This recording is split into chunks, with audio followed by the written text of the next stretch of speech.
د طالبانو لخوا څلور د خوښۍ او پرمختګ خبرونه ملا برادر او ملا یعقوب په خپلو کارونو کې چټک روان دي. جزئیات هم دلته وګورئ او چینل سبسکرایب کړئ.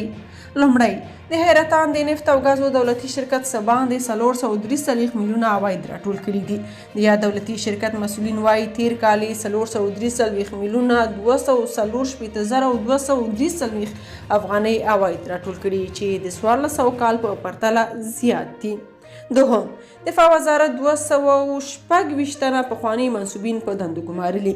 ملي دفاع وزارت ویلي چې د دې وزارت په تخنیکي، مسلکي او تخصصي برخو کې د بیلابیلو څانګو 226 تنه منصوبین چې په وروستیو کې د خپلو دندو د خدمت ټاکلې مودې د پای ته رسیدو له امله تقاعد ته سوق شوي وو په بالمقطع ډول جذب شوي دي.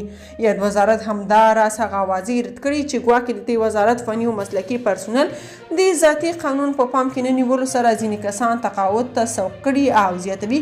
دغه وزارت ژمن دی چې مسلکي او متخصصین کسان جذب کړي او د اړتیا په صورت کې د خپلو کارکوونکو له تجربو ګټه واخلي.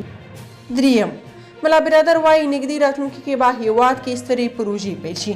د رئیس الوزرا اقتصادي مرستیال ملا برادر د ګلبهار رغنیزي پروژې پرانیز غونډې ته ویلي چې افغانان به په نږدې راتلونکي کې په هیواد کې د اورګاډي پټلۍ غځولو او لویو لارو د بیارغونو د سترو پروژو شاهدان وي. نوموړی همداراز له هیواده بهر افغان صنعتکارانو او سوداګرو ته بلنه ورکړه چې هیواد ته راستانه شي او په خپل هیواد کې پانګونه وکړي، ځکه په باور یې اوس په افغانستان کې د پانګونې لپاره ښه زمینه برابر شوې ده. یا د غونډې ته د سوداګرۍ او پانګونې خونې رئیس یونس مومن وویل چې په هیواد کې د افغان پانګوالو له لوري په مختلفو برخو کې پانګونه ورستربلې د ښه کېدو په حال کې ده. څلورم مالیې وزارت خبر ورکړی چې تیر کال د ګمرکونو ریاست له لارې تر ورکړل شوي هدف پورته عواید راټول کړي. له یاد وزارت څخه په خپره شوي خبرپاڼه کې راغلي چې تیر کال ګمرکونو ته 96 میلیارډ افغانۍ هدف ورکړل شوی چې د تیر کال په کب میاشت کې پوره شو.